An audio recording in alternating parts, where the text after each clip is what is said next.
জাভাস্ক্রিপ্টের খুবই ইম্পর্টেন্ট এই ভিডিও টিউটোরিয়ালে আপনাদের সবাইকে স্বাগতম জানাচ্ছি। এই ভিডিওটিতে আমি আলোচনা করব প্রমিস সম্পর্কে। আপনাদের নিশ্চয়ই মনে আছে প্রমিস অ্যাসিঙ্ক্রোনাস সেকশন থেকে ইতিমধ্যেই আমি আপনাদের সিঙ্ক্রোনাস অ্যাসিঙ্ক্রোনাস প্রোগ্রামিং সম্পর্কে ধারণা দিয়েছি।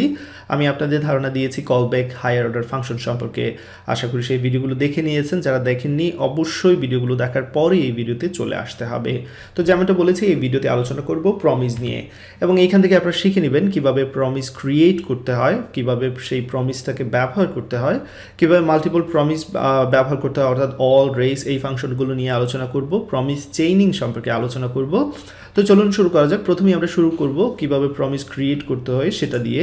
এখানে দেখতে পাচ্ছেন ভিজুয়াল স্টুডিও কোডে আমি test3.js নামে একটি ফাইল তৈরি করে নিয়েছি। index.html এর সাথে ফাইলটাকে লিঙ্ক করে দিয়েছি এবং আউটপুট দেখানোর জন্য এখানে কনসোল রেডি রয়েছে। তো এই কাজটুকু আপনারা অবশ্যই করে নেবেন। প্রথমেই যে কাজটা করব, একটি কনসোল লগ এখানে আমি নিচ্ছি এবং এখানে ওয়েলকাম দিয়ে দিচ্ছি, অ্যান্ড দেন আরেকটি কনসোল লগে আমি এখানে অ্যান্ড দিয়ে দিচ্ছি। সেভ করে নিলাম এবং এখানে আপনারা আউটপুট দেখতে পাচ্ছেন। দ্যাট মিনস আমার প্রোগ্রামটা পারফেক্টলি কাজ করছে। তো প্রমিস আর কলব্যাক নিশ্চয়ই আপনাদের একটা বিষয় মনে আছে। কলব্যাকের মাধ্যমে আমরা কি করেছিলাম, আমাদের এসিঙ্ক্রোনাস প্রোগ্রামিংয়ের মাধ্যমে একটি কাজ শেষে অন্য একটি কাজে যখন যাব সেটা আমরা কিন্তু হ্যান্ডেল করতে পেরেছিলাম। তো প্রমিসের মাধ্যমে এক্স্যাক্টলি সেম কাজ করতে পারবো, বাট প্রমিসে আরও বিষয়টা খুব ইজিলি করতে পারবো এবং সিম্পলি সেটাকে রিপ্রেজেন্ট করতে পারবো। আপনাদের নিশ্চয়ই মনে আছে কলব্যাকে অনেকগুলো নেস্টেড কল হয়েছিল, যেটা বোঝা অনেক সময় খুবই ডিফিকাল্ট। তো চলুন শুরু করা যাক।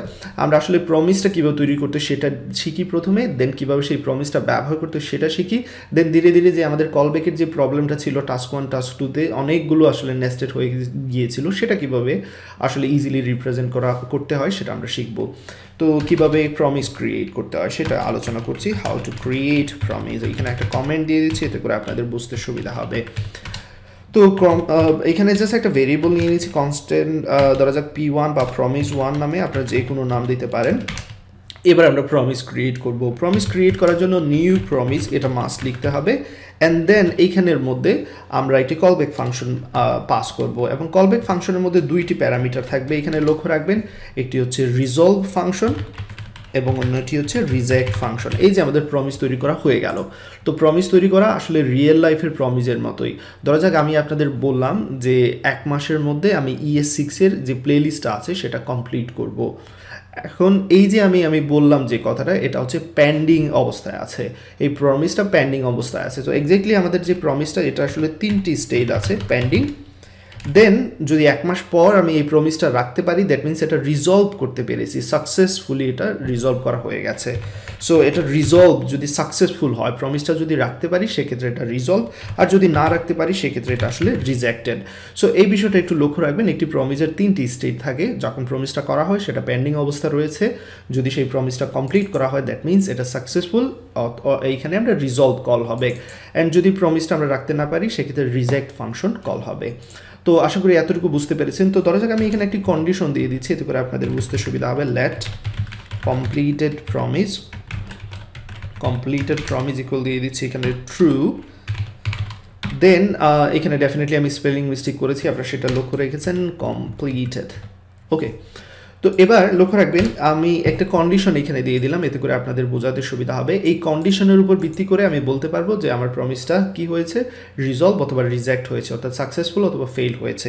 ইফ যদি কমপ্লিটেড প্রজেক্ট ট্রু হয়, যদি ট্রু হয় এখানে লক্ষ্য রাখবেন আপনারা, দেন আমি বলতে পারবো যে আমার এটা রিজলভ হয়েছে। সেক্ষেত্রে রিজলভ ফাংশনকে কল দেবো এবং এখানে জাস্ট একটা মেসেজ দিয়ে দিচ্ছি কমপ্লিটেড promise1। এখানে আমি একটা স্ট্রিং পাস করছি, আপনারা যে কোনো কিছু পাস করতে পারেন, এখানে অবজেক্ট পাস করতে পারবেন, আপনাদের ইচ্ছা মতো এখানে কাজ করতে পারবেন। তো আমি সিম্পলিসিটি মেনটেন রাখার জন্য যখন প্রমিসটা কি হবে, সাকসেসফুল হবে অর্থাৎ রিজলভ হবে, তখন এই রিজলভ ফাংশন কল হবে এবং সে এইটা আউটপুট হিসেবে বা রেজাল্ট হিসেবে সেন্ড করবে, যে এখান থেকে তাকে কল করা হবে। এলস যদি রিজলভ না হয় তাহলে ডেফিনেটলি কি হচ্ছে, এখানে রিজেক্ট হচ্ছে, এবং রিজেক্টের জন্য একটা মেসেজ দিয়ে দিতে পারি নট কমপ্লিটেড। That's it. এতটুকু কাজ promise1, এখানে জাস্ট promise1 দিচ্ছি। এতটুকু কাজ করা হয়ে গেছে, আমাদের প্রমিস তৈরি করা হয়ে গেছে। এবার সেই প্রমিসটাকে আমরা ব্যবহার করব। তো প্রমিসকে ব্যবহার করার জন্য খুবই ইজি বিষয়, যেটা করতে হবে প্রমিসের নাম দিয়ে কল দিতে হবে promise1 ডট দেন। এই যে এখানে লক্ষ্য রাখবেন তো আসলে এই দেন বা ক্যাচ যে ফাংশনগুলো ব্যবহার করবো, এই দেন ফাংশন আসছে কোথা থেকে, কেন ব্যবহার করতে হবে সেটা বোঝানোর চেষ্টা করি প্রথমে। সো এখানে একটি কনসোল লগ নিয়ে নিচ্ছি। প্রমিস যেটা আমরা তৈরি করেছিলাম সেই প্রমিসটা আমি এখানে প্রিন্ট করে দেখাচ্ছি। এই প্রমিসের মধ্যে কি কি আছে সেটা আমি দেখাতে যাচ্ছি। তো যখন এখানে প্রিন্ট করলাম দেখতে পাচ্ছেন এখানে চলে এসেছে এই যে প্রমিস ফুলফিল দেখাচ্ছে। কারণ কেন ফুলফিল দেখাচ্ছে সেটা নিশ্চয়ই আপনারা বুঝতে পেরেছেন। আমি কমপ্লিটেড প্রমিস কি দিয়েছি, ট্রু দিয়েছি। সো এখানে এই ট্রু এর মধ্যে যাবে, এটা ডেফিনেটলি ইফের মধ্যে কাজ করবে এবং এখানে কমপ্লিটেড প্রমিস 1 অর্থাৎ রিজলভ, এটা রিজলভ করা হয়ে গেছে, সেই জন্য এখানে ফুলফিল দেখাচ্ছে। তো আমার মেইন টার্গেট হচ্ছে এখানে আমি যেটা দেখাবো, এই যে এখানে ক্লিক করার পর দেখতে পাচ্ছেন এই প্রমিসের মধ্যে কয়েকটি ফাংশন রয়েছে, ক্যাচ, ফাইনালি, দেন। আশা করি দেখতে পাচ্ছেন এই দেন ফাংশন কল হবে যখন প্রমিসটা রিজলভ হবে, ক্যাচ ফাংশন কল হবে যখন প্রমিস রিজেক্ট হবে, এবং ফাইনালি কেন কল হয়, যদি আমাদের প্রমিসটা রিজেক্টের মধ্যে ধরা না পড়ে সেক্ষেত্রে আমরা চাই যে মাস্ট একটা অংশ কাজ করবে, সেটা ফাইনালি এর মধ্যে রেখে দেবো। তো এটা নিশ্চয়ই আপনাদের ট্রাই ক্যাচ ফাইনালি সম্পর্কে যখন আমি ধারণা দিয়েছিলাম সেইখান থেকে আইডিয়াটা পেয়ে গেছেন। তো যাই হোক, চলুন শুরু করা যাক। তাহলে প্রমিসের মধ্যে কী কী থাকে সেটা আমরা বুঝতে পেরেছি। এবার আমরা প্রমিসকে কল দিচ্ছি, লক্ষ্য রাখবেন প্রমিস 1 ডট দেন, THN দেন, এইখানে দিচ্ছি দেন। তো দেন ফাংশনটা কখন কল হবে, যদি প্রমিসটা রিজলভ হয়, তাই না? তো এইখানে যদি কল হয় সেক্ষেত্রে যে ফলাফলটা দেবে সেটা রেসপন্সের মধ্যে রেখে দিচ্ছি, আর ইয়েস আপনারা যে কোনো নাম দিতে পারেন, এবং সেই রেসপন্সটা আমি এখানে প্রিন্ট করে দেখাচ্ছি। সো সেভ করে নিলাম। এবার রান করার পর দেখতে পাচ্ছেন এইখানে ওয়েলকাম অ্যান্ড কমপ্লিটেড প্রমিস 1। এই কমপ্লিটেড প্রমিস 1 কোথায় থেকে আসছে, এই যে রিজলভ ফাংশন থেকে আসছে। কীভাবে এটা কাজ করছে অবশ্যই এখানে লক্ষ্য রাখতে হবে। প্রমিস 1কে যখন আমরা কল দিয়েছি প্রমিস 1-এ চলে যাবে, দেন এইখানে যাওয়ার পর অবশ্যই এইখানের মধ্যে ঢুকবে, ঢোকার পর দেখবে কমপ্লিটেড প্রমিস ট্রু দেওয়া আছে, দ্যাট মিনস এইখানের মধ্যে যাবে, এটা কাজ করবে ইফ, এবং এইখানে রিজলভ মেথড কল হচ্ছে কমপ্লিটেড প্রমিস 1, এইখান থেকে ফলাফলটা চলে আসবে রেসপন্সের মধ্যে এবং সেটাই দেখাচ্ছে। সো দেন কখন কল হবে বলেছিলাম, যদি রিজলভ হয়, আর যদি রিজলভ না হয় সেক্ষেত্রে কী কল হবে, ক্যাচ কল হবে, কিন্তু আমরা এখানে ক্যাচের এখনও পর্যন্ত কোনো ব্যবস্থা রাখিনি। তো চলুন এরর হ্যান্ডলিংয়ের জন্য আমরা ক্যাচটা রেডি করে রাখি, ক্যাচ, এবং এখানে যে কোনো প্যারামিটার দিতে পারেন, আমি দিচ্ছি ERR, এরর লিখতে পারেন পুরোটা চাইলে আপনারা। দেন কনসোল লগের মধ্যে আমি ERRটা প্রিন্ট করে দেব। তো এবার আমি সেভ করে নিচ্ছি, যেহেতু এটা রিজলভ হবে সেক্ষেত্রে ডেফিনেটলি রিজেক্ট কাজ করবে না এবং এররের এখানে এরর প্রিন্ট করে দেখাবে না। বাট যদি আমি এটা ইন্টেনশনালি ফলস দিয়ে দিই, এবার লক্ষ্য রাখবেন যখনই আমি কমপ্লিটেড প্রমিস ফলস দিয়েছি দ্যাট মিনস এটাতে যাবে না, ডেফিনেটলি এলসে যাবে এবং এটা রিজেক্ট হবে। তো রিজেক্ট কী করবে, নট কমপ্লিটেড প্রমিস 1টা এই ক্যাচের মধ্যে এররের মধ্যে পাঠিয়ে দেবে এবং সেটাই আমরা এখানে প্রিন্ট করে দেখছি। তো দেখতে পাচ্ছেন নট কমপ্লিটেড প্রমিস 1 দেখাচ্ছে। তাহলে আবার বলে নিচ্ছি প্রমিস কীভাবে ক্রিয়েট করতে হয়। ক্রিয়েট করার সময় রিজলভ, রিজেক্ট এই দুইটা আমাদের যে ফাংশন আছে আমরা চাইলে ব্যবহার করতে পারি। যদি রিজলভ হয় তাহলে কী করব সেটা বলে দেবো, রিজেক্ট হলে কী করব সেটা বলে দেবো, এবং যখন তাদের ব্যবহার করব সেটা হচ্ছে ইম্পর্টেন্ট ফ্যাক্ট। কারণ মোস্ট অফ দ্য টাইম প্রমিসগুলো ক্রিয়েট করা থাকে, আমরা যখন ডাটা ফ্যাচ করি, ফ্যাচের জন্য প্রমিসগুলো আসলে ফ্যাচ যে আছে সেটা রেডি আছে, আমরা জাস্ট সেটা ব্যবহার করব। সো প্রমিসগুলো most of the time create করা থাকে, আমাদের ব্যবহার করতে হবে, তাই ব্যবহারের নিয়মটা আমাদের জানতে হবে। তারপরও এখানে আমরা শিখে নিলাম কীভাবে প্রমিস ক্রিয়েট করতে হয়। তো প্রমিস ব্যবহারের জন্য প্রমিসের নাম দিয়ে দেন মানে হচ্ছে যদি সেই প্রমিসটা কী হয়, রিজলভ হয়, তাহলে দেনের মধ্যে আসবে এবং যে ফলাফলটা আসবে সেটা নিয়ে আপনারা চাইলে এখানে কাজ করতে পারেন, যেমনটা আমি এখানে করেছি। আর যদি রিজলভ না হয় দ্যাট মিনস রিজেক্ট হয় সেক্ষেত্রে ক্যাচের মধ্যে আসবে, এবং ক্যাচের মধ্যে এখানে ERR এর মধ্যে আমি ফলাফলটা রেখেছি। ফলাফলটা কি, এই যে রিজেক্ট যেটা সেন্ড করছে সেটাই মূলত এইখানে এই ভেরিয়েবলের মধ্যে আসবে এবং দেন সেটা আমি প্রিন্ট করে দেখাচ্ছি। আমরা চাইলে এখানে এরর পাস করতে পারতাম, ডেফিনেটলি আমি এখানে নিউ এরর, একটি এরর অবজেক্ট তৈরি করে নিচ্ছি, এরর, এবং এখানে এররটা পাস করে দিচ্ছি, সেভ করে নিলাম। তো এখানে দেখতে পাচ্ছেন এবার এররের ফুল মেসেজটা দেখাচ্ছে, কত নম্বর লাইন এররটা আসছে সব ডিটেলস এখানে দেখাচ্ছে। এরর সম্পর্কে অনেক আলোচনা করেছি আমার বিভিন্ন ভিডিওতে, তাই এখানে এত ডিটেলস আলোচনা করব না। আমরা চাইলে এররের শুধু মেসেজটা প্রিন্ট করতে পারি এখান থেকে, এবং দেখতে পাচ্ছেন এবার দেখাচ্ছে নট কমপ্লিটেড প্রমিস 1, শুধু মেসেজটা দেখাচ্ছে। তো যাই হোক, এইভাবে অনেকগুলো দেন নিয়ে আমরা কাজ করতে পারি রিয়েল লাইফে, এখানে অনেকগুলো দেন থাকবে এরকম। তো আমি পরবর্তী ভিডিও টিউটোরিয়ালে আমি যখন প্রমিস চেইনিং সম্পর্কে আলোচনা করব ডেফিনেটলি এই অনেকগুলো দেন থাকবে। তো আপাতত এটা সিম্পলি বোঝানোর জন্য এতটুকু রেখে দিলাম। আশা করি কীভাবে প্রমিস তৈরি করতে হয় আপনারা শিখে নিয়েছেন। তো প্রমিস যে এমন না যে রিজলভ রিজেক্ট দুইটাই লাগবে এরকম কোনো কিছু নেই। আমি জাস্ট একটা এক্সাম্পল দেখাচ্ছি, এখানে আরেকটি প্রমিস তৈরি করছি, নাম দিচ্ছি প্রমিস 2, আপনারা যে কোনো নাম দিতে পারেন, এবং কীভাবে প্রমিস তৈরি করতে সেটা তো আপনারা শিখে নিয়েছেন, নিউ প্রমিস, দ্যাটস ইট, এতটুকু, তাই না? এবং এখানে যে কাজটা করতে পারি আমরা যেমনটা বলেছি এখানে একটা কলব্যাক ফাংশন ব্যবহার করি এবং সেই কলব্যাক ফাংশনের মধ্যে আসলে দুইটি জিনিস আমরা ইউজ করি, রিজলভ অ্যান্ড দেন রিজেক্ট, তাই না? তো এখানে চাইলে আমরা বলেই দিতে পারি ডিরেক্টলি যে এটা রিজলভ হবে। লক্ষ্য রাখবেন এখানে ডাইরেক্টলি রিজলভকে আমি ব্যবহার করছি এবং এখানে বলে দিচ্ছি completed promise two, that's it. এবার যদি আমি এখানে লক্ষ্য রাখবেন এখানে কিন্তু আমি রিজেক্ট ব্যবহার করিনি, সেটা আমার ইচ্ছা, আমি রিজলভ ব্যবহার করব না রিজেক্ট ব্যবহার করব সেটা একান্তই আমার ইচ্ছা। এবার চাইলে আমি প্রমিস টুকে ইউজ করতে পারি। ধরা যাক এখানে বোঝানোর সুবিধার্থে আমি দিয়ে দিচ্ছি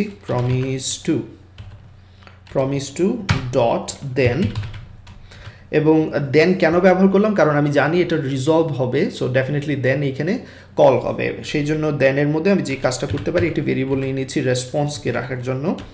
দেন এখানে আমি কনসোল লগে রেসপন্সটা প্রিন্ট করে দেখাচ্ছি, সেই রেসপন্সটা যেটা চলে আসবে সেটা প্রিন্ট করে দেখাচ্ছি।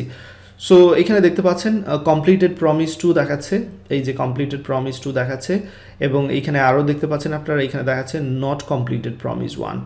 সো প্রমিস ওয়ান যেমনটা এটা প্রথমটা দেখানোর কথা যে এররটা, সেটা এখানে প্রথমটার ক্ষেত্রে সেটা দেখিয়েছে এবং সেকেন্ডটার ক্ষেত্রে রিজলভ হয়েছে, সেই রিজলভের মেসেজটা দেখিয়েছে। আরেকটা বিষয় নিশ্চয়ই আপনারা খেয়াল করেছেন, আমাদের প্রমিস যে অ্যাসিঙ্ক্রোনাস সেটা বোঝার আসলে আমরা অলরেডি বুঝতে পেরেছি যারা কনসোলের দিকে এইখানে আউটপুটের দিকে খেয়াল রেখেছি। এই যে ওয়েলকাম কল হয়েছে, দেন আমরা প্রমিস ওয়ানকে কল দিয়েছিলাম কিন্তু প্রমিস ওয়ানের রেজাল্ট তখনও দেখায়নি, প্রমিস টুকে কল দিয়েছি সেটা দেখায়নি, বাট অ্যান্ড যেটা সেই কনসোলটা এখানে দেখিয়ে দিয়েছে আউটপুটে welcome and then complete promise one এইগুলো দেখাচ্ছে।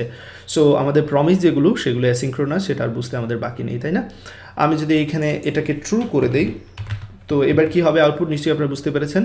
এখানে কি হচ্ছে এই যে প্রথমে প্রমিস ওয়ানটা হ্যান্ডেল করছে এবং এই রেসপন্সটা দেন থেকে রেসপন্স দিয়ে দিচ্ছে কমপ্লিটেড প্রমিস ওয়ান এবং এইখান থেকে দিচ্ছে কমপ্লিটেড প্রমিস টু। তো আশা করি এতটুকু নিশ্চয়ই বুঝতে পেরেছেন। এবার আরেকটা বিষয় আমি বলে নিতে চাই, যদি অনেকগুলো প্রমিস থাকে সেগুলো আমরা একসাথে রান করতে পারি এবং সেটা কিভাবে আমি এখানে দেখাচ্ছি। আমি এখান থেকে সবগুলো সরিয়ে নিচ্ছি, প্রমিস ডট অল এই ফাংশনটা আমরা ব্যবহার করতে পারি এবং এইখানের মধ্যে বলে দিতে পারি একটি এর মধ্যে কোন প্রমিসগুলো নিয়ে আমি কাজ করতে যাচ্ছি। তো এখানে প্রথমে আমি promise one then promise two এই দুটোকে নিয়ে কাজ করতে চাচ্ছি এবং এবার আমি যে কাজটা করতে পারি এবার আমি দেনকে কল দিতে পারি। দেনের মধ্যে কি করতে পারি, এখানে একটা রেসপন্স নিয়ে নিতে পারি এবং সেই রেসপন্সটা আমরা এখানে প্রিন্ট করে দেখতে পারি কনসোল লগের মধ্যে রেসপন্স। সো লক্ষ্য রাখবেন আমরা কি করলাম, অল ফাংশনের মাধ্যমে অনেকগুলো প্রমিসকে একসাথে কল দিতে পারবো একটি এর মধ্যে, এবং এই অল ফাংশন কি রিসিভ করবে, রিটার্ন করবে একটি মাত্র প্রমিস, সিঙ্গেল প্রমিস রিটার্ন করবে। দেন যদি রিজলভ হয় প্রমিসগুলো সেক্ষেত্রে দেন কি করবে, সেই রেসপন্সটা আমরা এখানে দেনের মাধ্যমে নিয়ে নিতে পারবো এবং সেটা প্রিন্ট করে দেখতে পাচ্ছি। এখানে সেভ করার পর দেখতে পাচ্ছেন এর মাধ্যমে একটি সিঙ্গেল প্রমিস রিটার্ন হয়েছে, completed promise one, completed promise two. So আশা করি এতটুকু বুঝতে পেরেছেন। আমরা চাইলে কিন্তু এখানে আরও ডিস্ট্রাকচারও করতে পারতাম, সেটা কিভাবে আমি দেখাচ্ছি। ডিস্ট্রাকচার নিশ্চয়ই আপনারা অলরেডি শিখে নিয়েছেন। এখানে চাইলে যে দুইটি ফলাফল আছে এরকম এর মধ্যে রেসপন্স ওয়ান, রেসপন্স টু এরকম ডিস্ট্রাকচার করে নিতে পারি এবং এখানে যদি রেসপন্স ওয়ান শুধু প্রিন্ট করি সেক্ষেত্রে দেখতে পাচ্ছেন কমপ্লিটেড প্রমিস ওয়ান দেখাচ্ছে, যেমনটা দেখানোর কথা প্রথমটা দেখাচ্ছে। আর যদি এখানে আমি সাপোজ কমা দিয়ে রেসপন্স টুটা দেখাই আপনাদের, এই যে দেখতে পাচ্ছেন এবার completed promise one then completed promise two দেখাচ্ছে। আশা করি এতটুকু নিশ্চয়ই বুঝতে পেরেছেন কীভাবে ডিস্ট্রাকচারিং ব্যবহার করতে হয়। এখানে আমি আগেই বলেছি আসলে এই টপিকগুলো অনেক জায়গায় কাজে লাগে, ডিস্ট্রাকচারিংয়ের যে বিষয়টা। তো এবার সবার শেষে আমি যে বিষয়টা আলোচনা করতে চাচ্ছি সেটা হচ্ছে প্রমিস রেস কিভাবে কাজ করে সেটা আমি বোঝাতে চাচ্ছি। তো সেটা বোঝানোর জন্য আমাকে যেটা করতে হবে আমি আরেকটু সিম্পলিফাই করে নিচ্ছি জিনিসগুলো, এতে করে আপনাদের বুঝতে সুবিধা হবে। এইখানে যে জিনিসগুলো আছে সরিয়ে নিচ্ছি, এটাও সরিয়ে নিচ্ছি এতটুকু পর্যন্ত। দেন এখানে যেটা আছে সেটা থাকবে। এখানে আমি সেট টাইম আউট ফাংশন ব্যবহার করতে চাচ্ছি, সেট টাইম আউট ফাংশন ব্যবহার করব এবং আপনাদের নিশ্চয়ই মনে আছে এটা কল ব্যাক ফাংশন রিসিভ করে। সেই কল ব্যাক ফাংশনের মধ্যে আমি এখানে আমার রিজলভ যেই মেথডটা আছে ফাংশনটা আছে সেটা ব্যবহার করব এবং এটা বলে দিচ্ছি 2 সেকেন্ড সময় নেবে। এক্স্যাক্টলি সেম এখানেও এই কাজটা করতে যাচ্ছি, এটা কেটে সেট টাইম আউট দিয়ে দিচ্ছি। এখানে একটি কল ব্যাক ফাংশন নেব সেট টাইম আউটের জন্য, এখানে আমার রিজলভটা দিয়ে দিচ্ছি অ্যান্ড দেন এখানে সময় দিচ্ছি 1 সেকেন্ড। তো এখানে লক্ষ্য রাখার বিষয় হচ্ছে কি যে আমি যে প্রথম প্রমিসটা ক্রিয়েট করেছিলাম সেই প্রথম প্রমিসের জন্য কি করেছি, একটি সেট টাইম আউট ফাংশন নিয়ে বলেছি যে এটা রিজলভ হবে 2 সেকেন্ড পর। প্রমিস টুটা রিজলভ হবে 1 সেকেন্ড পর। সো এই হচ্ছে প্রমিস 1 এবং প্রমিস 2। তারপর যেটা আমি এখানে ব্যবহার করব, এবার আমি রেইস ফাংশনটা ব্যবহার করব। রেইস ফাংশন, এই রেইস ফাংশন কি করবে লক্ষ্য রাখবেন, সবার আগে কাকে এখানে সে নিয়ে কাজ করবে, একটি মাত্র রেজাল্ট দেবে রেইস ফাংশন, একটি মাত্র প্রমিস রিটার্ন করবে। সে দেখবে এখানে যে আগে সলভ হবে রিজলভ হবে সে তাকে নিয়ে প্রথমেই কাজ করবে, দ্যাটস ইট, এতটুকুই, এটাই হচ্ছে তার আউটপুট। তো আমি এখানে দেখাচ্ছি প্রমিস ডট রেইস, দেন এখানে আসলে রেসপন্স এখানে ডিস্ট্রাকচার করার কোনো দরকার নেই, আমি জাস্ট একটি মাত্র ভেরিয়েবল নিয়ে নিচ্ছি, এখানে লক্ষ্য রাখবেন রেসপন্স, অ্যান্ড দেন সেই রেসপন্সটা আমি এখানে প্রিন্ট করে দেখাবো নিচের লাইনে এইখানে, দ্যাটস ইট, এতটুকু। তো আমি এটা সেভ করে নিলাম। এবার আউটপুটটা দেখার পর ডেফিনেটলি আপনারা বুঝতে পারবেন যে এটা এখানে আসলে কি হচ্ছে। দেখুন রেসপন্সের মাধ্যমে আমরা যে আউটপুটটা পেয়েছি এখানে কনসোল ডট লগ রেসপন্স, একটি মাত্র রেসপন্স প্রিন্ট করেছে, সেটা হচ্ছে কমপ্লিটেড প্রমিস 2। কেন কমপ্লিটেড প্রমিস 1 হলো না সেটা এবার বোঝার চেষ্টা করুন। এই রেইস ফাংশন কি করে, একটা রেইসে থাকে, সে রেইসে কি করলো, প্রথমে প্রমিস 1কে রেখেছিলাম আমরা 2 সেকেন্ডে যেটা সময় নেবে, দেন প্রমিস 2কে রেখেছিলাম 1 সেকেন্ড সময় নেবে। সে যাকে প্রথমে রিজলভ করতে পারবে তাকেই মূলত আউটপুটে দেখাবে, যেহেতু 1 সেকেন্ড কম সময় 2 সেকেন্ড থেকে, এবং 1 সেকেন্ড সময় নিয়েছে কে, প্রমিস 2, দ্যাট মিনস এটা সবার আগে রিজলভ হয়েছে, এবং সেই জন্য যেটা আগে রিজলভ হবে সেটাকেই নিয়ে সে কাজ করবে, এই জন্য শুধুমাত্র কমপ্লিটেড প্রমিস 2টাকে আউটপুট দিয়েছে। সো একটা রেইসের মধ্যে যে প্রথমে জিতবে কম সময় নিয়ে তাকে নিয়েই কাজ করবে, এটা হচ্ছে রেইসের কাজ। আশা করি এতটুকু নিশ্চয়ই বুঝতে পেরেছেন। পরবর্তী ভিডিও টিউটোরিয়ালে প্রমিস চেইনিং, মূলত এবার আমরা একটু ডিটেলসে চলে যাব, একটি প্রমিসের রেজাল্ট অন্য একটি প্রমিসে ট্রান্সফার করে কিভাবে কলব্যাকের যে কাজটা আমরা করেছিলাম সেটাকে আরও সিম্পলিফাই করা যায় সেটা দেখার চেষ্টা করব। সবাই ভালো থাকবেন, সুস্থ থাকবেন, আল্লাহ হাফিজ।